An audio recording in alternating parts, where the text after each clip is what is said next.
New tonight, it was a guilty verdict of manslaughter, but the mother of a Saginaw shooting victim still feels she and her child did not receive justice.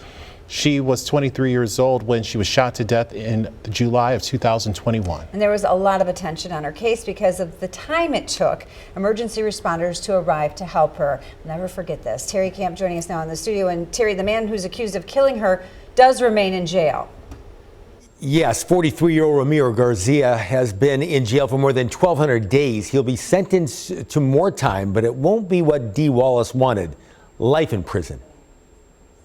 You know, a lot of people have children that's going through trials and tribulations, but you fight harder.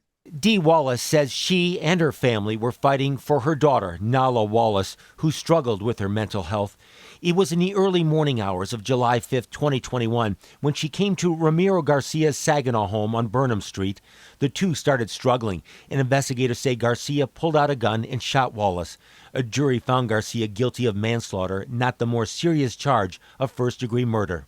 You wanted that first-degree murder conviction? I think he deserves it. You know, I understand if, he shot her one time and she passed away, the conviction that he got, I would have understood. But he shot her, 5 times? She says the jury didn't hear the complete story of what happened. Just so many details that was not mentioned. For example, the judge in the case ruled the jury could not hear about Garcia's past drug dealing convictions. He sold drugs. Testimony indicated the autopsy showed Wallace had drugs in her system. Garcia's attorney claimed this was self-defense, but Saginaw County Chief Assistant Prosecutor Blair Stevenson writes, if the jury believed it was self-defense, it would have been a complete acquittal.